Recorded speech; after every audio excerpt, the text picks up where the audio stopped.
Nah, mungkin kita lanjut saja dulu. Tadi terkait dengan adanya advokat yang mengalami kriminalisasi, ternyata kita sadari juga di masa-masa saat ini juga ada upaya-upaya penghalangan pendampingan hukum gitu. Jadi ketika ada seorang advokat yang sedang menjalankan tugasnya ingin mendampingi kliennya yang sedang ditahan, tapi ternyata ada upaya untuk menghalang-halangi.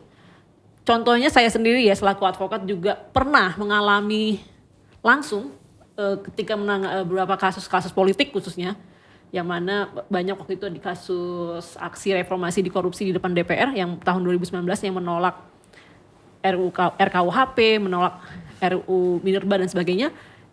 Itu banyak sekali para masa aksi yang ditangkap pada saat itu dan dibawa langsung ke Polda Metro. Namun pada saat saya hendak mendampingi klien ya, mendampingi ada dari mahasiswa, ada juga ternyata pelajar juga yang ditangkap. Pada saat saya hendak mendampingi dan mencoba masuk memberikan bantuan hukum, ternyata masih ada dihalang-halangi, dihambat gitu. Walaupun saya sudah memberikan surat kuasa, ini saya sudah punya surat kuasa dari keluarganya. Kalau misalnya dia anak ya, ada orang tuanya melapor ke kita segera dampingi untuk mengecek bagaimana anaknya apakah di BAP atau tidak. Itu kan langkah yang cepat yang harus kita lakukan sebagai advokat.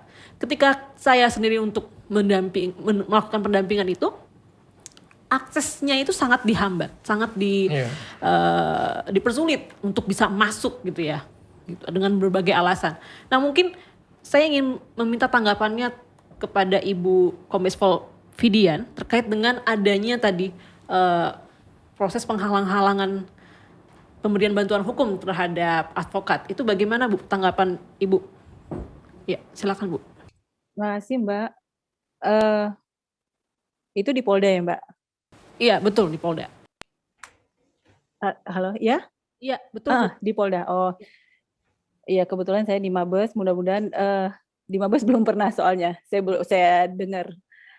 Dan saya seringkali bersinggungan dengan penyidik. Bahkan kalau misalnya itu kadang-kadang penyidik kalau misalnya ancaman hukumannya lebih dari 5 tahun, mereka kadang-kadang malah minta ke divisi hukum pendampingnya gitu kan. Kalau untuk tingkat Mabes kami bilang kami nggak bisa gitu kan. Nah kalau untuk tingkat Polda mungkin itu oknum ya Mbak, oknum anggota.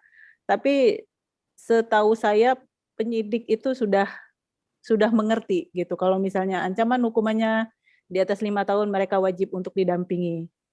Itu ya Mbak pendapat saya. Tapi untuk sengaja untuk menghalang-halangi saya rasa enggak. Tapi saya rasa itu oknum. Dari tindakan itu Mbak udah pernah berusaha untuk melaporkan ke pimpinan atau cukup di penyidik itu sendiri atau gimana? Sudah Bu, sudah pernah lapor ke Propam. Ini yang menjadi permasalahan.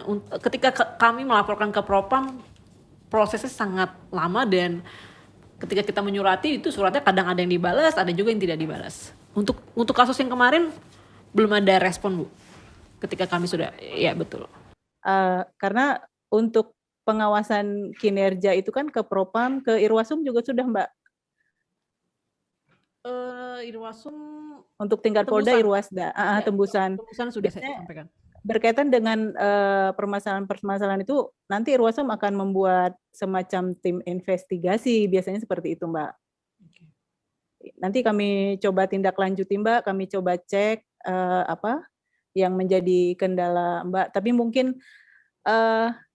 itu oknum ya Mbak, nggak semua dari penyidik itu akan menghalang-halangi. Tapi sepengetahuan saya, penyidik itu malah akan menawarkan tenaga bantuan hukum terhadap terperiksa biasanya. Ya, yang ancaman hukumnya di atas 5 tahun. Betul.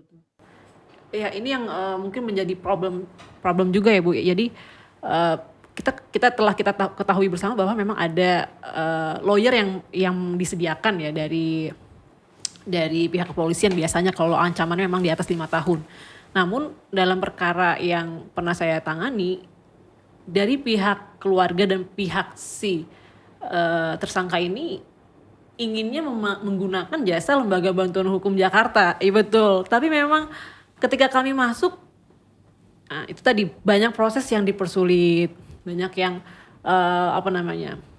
Kami tidak bisa berhasil menemukan klien kami dan kami tidak tahu bagaimana kondisi klien kami di dalam. Seperti itu. Ini yang menjadi problem ya. Gak hanya di kasus tahun 2019 tapi juga waktu itu ada di kasus tahun 2020 yang saya pernah menangani, ada beberapa ya upaya-upaya untuk menghalang-halangi ya. Karena memang pasti ditanya dari mana gitu kan. Saya kuasa hukum dari Lembaga Bantuan Hukum Jakarta. Langsung. Jadi bukan saya asumsi ya Bu, tapi memang itu memang kenyataannya banyak dipersulit gitu. Kalau kita menyebutkan LBH Jakarta, saya tidak tahu ada apa dengan kata-kata LBH Jakarta, saya tidak tahu ya. Tapi memang mungkin kalau saya bilang saya dari firma hukum ABCDE, mungkin ya lebih mudah aksesnya atau dibandingkan dengan Lembaga Bantuan Hukum Jakarta. Ini yang saya hadapi Bu, memang ada tantangan tersendiri ya ketika kami mendampingi klien kami yang ditahan, khususnya kasus-kasus politik, pengamanan aksi demonstrasi ya, itu yang paling sering saya sendiri alami terkait dengan penghalang-halangan bantuan hukum. Lalu saya ingin bertanya juga kepada Ibu Indah Rahayu Bu, terkait dengan tadi adanya kejadian ya penghalang-halangan bantuan hukum terhadap advokat ketika advokat ingin bertemu dengan kliennya, itu bagaimana Bu pendapat Ibu Indah Rahayu selaku dari bidang bantuan hukum dan BPHN di Kemenkumham? Silakan Ibu Indah. Terima kasih Mbak Oki. Kalau cerita terkait ini, kebetulan BPHN belum mendapat adanya laporan demikian ya, tapi kami sebenarnya sudah mencoba untuk menginformasikan dan mensosialisasikan keberadaan Undang-Undang Bantuan Hukum ini tidak hanya kepada masyarakat tapi juga kepada APH.